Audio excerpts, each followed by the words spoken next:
Memories float back. Kyoko is gone. And a mysterious, masked body appears. The threads holding them all together begin to spin and twine into one. Greetings everybody, Okanya Games Online. Welcome back to more Danganronpa. In the last episode, we commenced our investigation of our mysterious victim. And in this episode, it's trial time. We have one new skill that I would like to equip, and that is Tranquility. After that equip, I could probably equip Upshift if I wanted to, but I think my reticle speed's alright as it is. We have all our skills in place. We have all of our evidence ready. Here we go. The trial for our mysterious victim.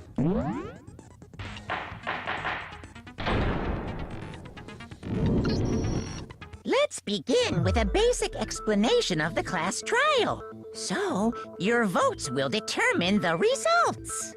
If you can figure out who done it, then only they will receive punishment. But if you pick the wrong one, then I'll punish everyone besides the blackened, and the one that deceived everyone else will graduate. Okay, well, I'll leave the rest up to you. Well then, let's discuss the specifics of the victim. First, we need to clarify who exactly the unidentified victim is. It's Kyoko! There's no other explanation. Really, Hero? But Kyoko's standing right there. No! That's a ghost! Hero, shut up. But she has legs and stuff. Well, that's just because she's like the latest evolution in ghost technology! Can somebody get some duct tape for his mouth? I think we can all agree that he does not need to be part of this trial. There's a limit to how much ridiculousness I can tolerate. Thank you, Byakuya. Finally, you and I are on the same page for once. Okay. So I just have to prove that the corpse isn't Kyoko, right? Then let's compare Kyoko's traits to the traits of the dead body. Her traits? One important trait Kyoko has that proves the body doesn't belong to her. Kyoko's wearing gloves. The body isn't. I got it! I'm talking about her gloves. They'll give us some insight into the mystery. I'm sure of it. In that case, I think it would be helpful if someone explained why she actually wears those gloves. And would you happen to know the answer? In fact, Monokuma told me. Apparently you have scars on your hands you don't want anyone to see. Oh! You know, now that I think about it, the corpse wasn't wearing any gloves, right?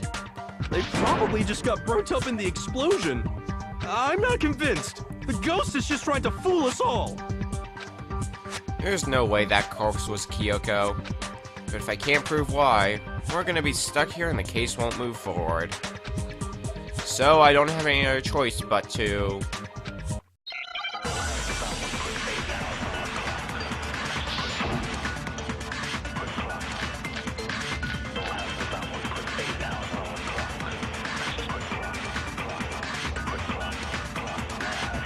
That Kyoko there is just a ghost. Impossible.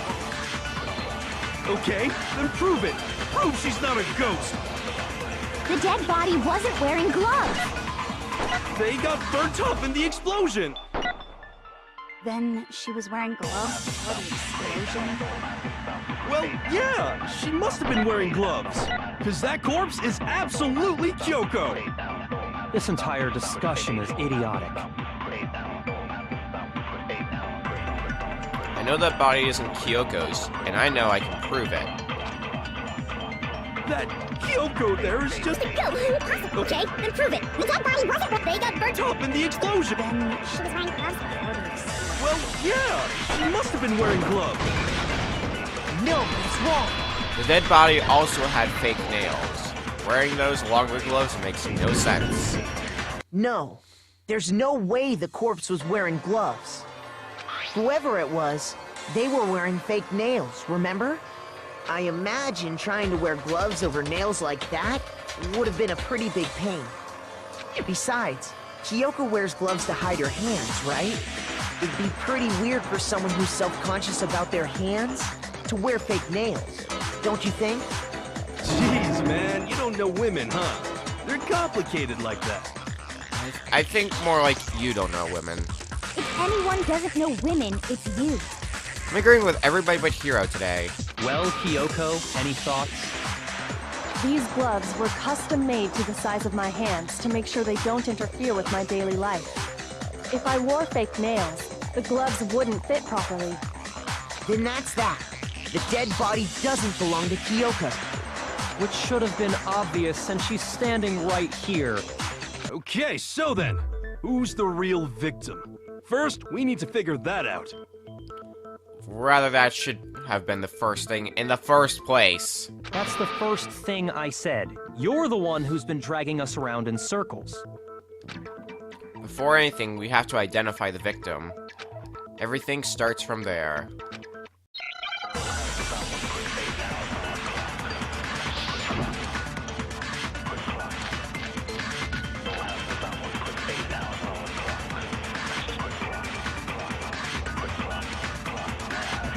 If Kyoko really is still alive, then who died? There's gotta be some way to figure it out. I don't think so. The face was scorched beyond recognition. And there wasn't any description in the Monokuma file. Well, if we can't identify the body... Then there's nothing else we can do, right? We need to find out who the victim was before we can do anything else. If Kyoko really is still alive, Then who died? There's gotta be some way to do so. And there wasn't any description in the Monokuma file. Well, if we can't identify the body... then there's nothing else we can do. Come on. Don't start with me now, game. Kyoko really... Then who died? There's gotta be some way to do so. And there wasn't any description in the Monokuma... Well, if Try we again. can't identify the body... Much better. No, There's a tattoo on the right hand. Use that to identify the body. There was one clue left behind that we can use to identify the body. What? For real? If you're lying, you'll die a cruel and unusual death. Cruel and unusual death. This I gotta see. She's just being stupid. Ignore them, Makoto. Tell us what you're talking about. The key to figuring out who it was is the tattoo on the back of her hand. Oh, yeah. The design's pretty strange, huh? Is this a dog? Her master must have made her get it. To be like, you're my bitch. Seriously? They really did something that humiliating? Can you two just shut up? I think Toko's gonna be joining you in the shutting up department, Hero. No, that's not it. The identity of the victim is hidden within that tattoo. Oh, really? If you compare the tattoo to the other information we have, the victim's identity should become clear. Every member of a mercenary group called Fenrir needs to get a tattoo on their hand. I got it! The Fenrir Mercenary Corps. That's the name of the military group Mukuro Ikusaba belonged to. Okay, so... To show that they're a member of the team, each soldier that joins the squad would get a tattoo representing Fenrir somewhere on their body. Fenrir? The image that represents Fenrir is...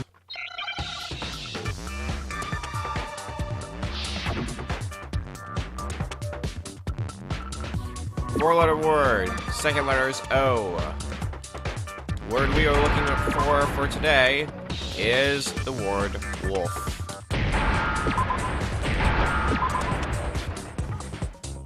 Now I understand.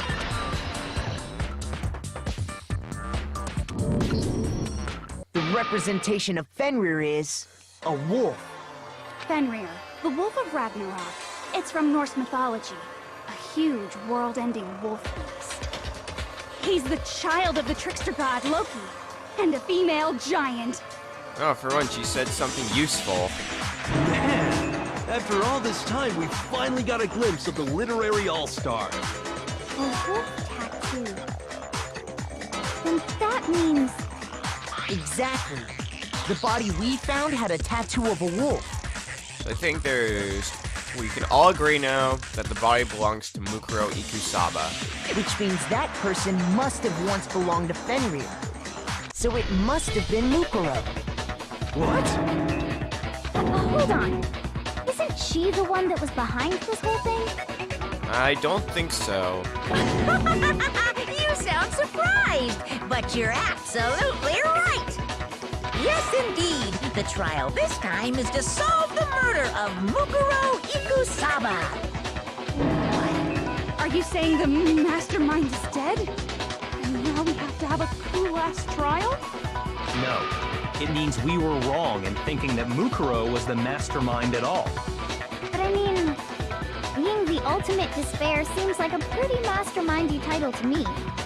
Maybe we shouldn't have been thinking of her as the ultimate despair in the first place. After all, looking at her profile, I didn't see anything that would fit such a description. All it said was that she was the ultimate soldier. If I remember correctly, that other information came from Kyoko. That's what you told Makoto, right? So that means Kyoko got it wrong? And who was she? Who was Mukuro Ikusaba? She's been gone this whole time, and when she finally turns up, she gets killed. Usually when there's a scene where an important character dies, it has a lot more detail. So you're saying she wasn't an important character? Which would mean she was the same as us. Just another participant. Then who's the real mastermind? It must have been the Hope's Peak Academy headmaster after all. No, the headmaster has nothing to do with it. But how can we trust that? We already know your information about Mukuro was wrong. My information was not wrong.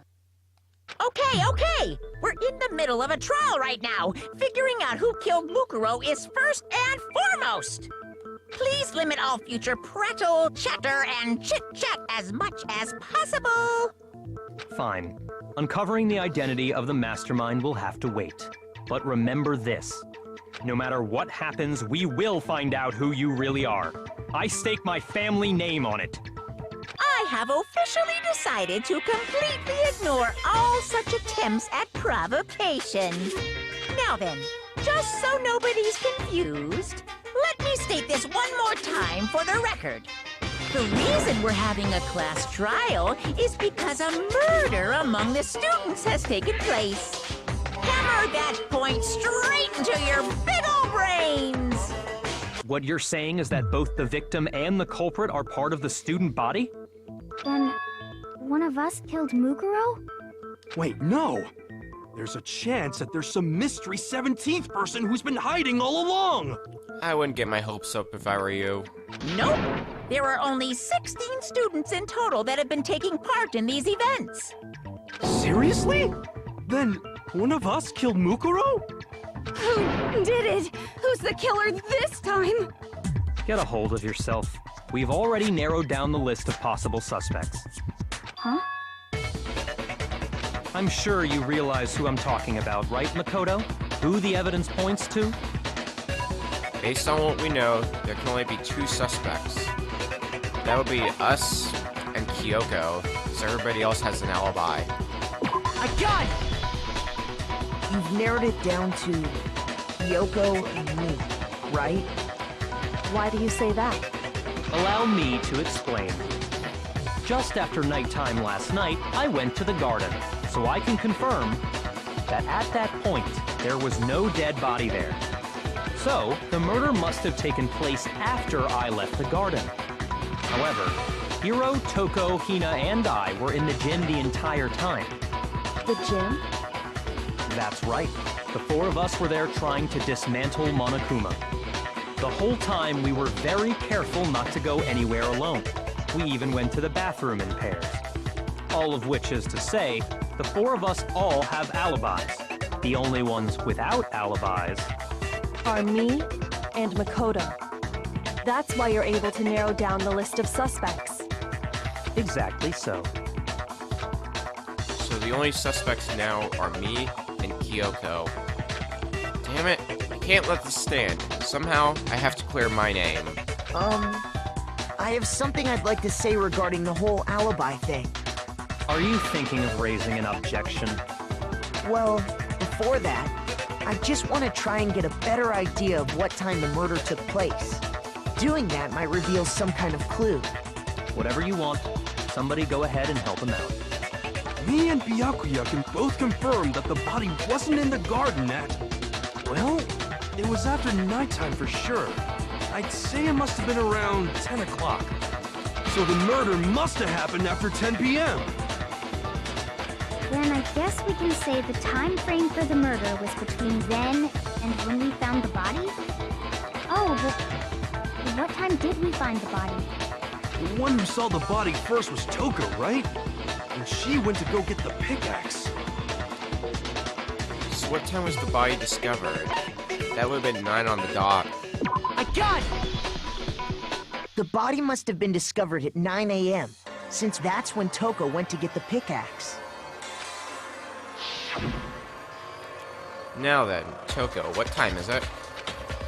Well, when we left the gym, it was just before 9 o'clock. So it's probably 9 on the dot now. Okay, go get the pickaxe and be back here by 9:01. He's right. It had to be around then. So we can be totally sure the murder happened sometime between 10 at night and 9 in the morning. For me, I was already asleep before nighttime hit, so I don't have an alibi after 10 o'clock. But I'm sure I met up with everyone else before 9 this morning. We ran into each other in the dining hall, right? That was around... Oh yeah! Right around 7:30. I remember checking right before I went in, so I'm totally sure about it. Which means from 10 p.m. to 7:30 a.m., you don't have an alibi. Murder happened between 10 p.m. and 9 a.m. And I don't have an alibi from 10 p.m. till 7:30 a.m. Okay, then it looks like the game has begun.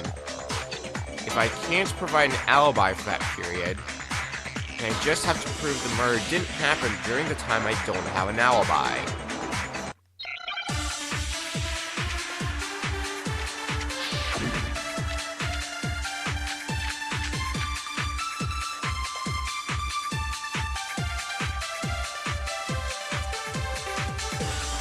We've established a time frame for the murder.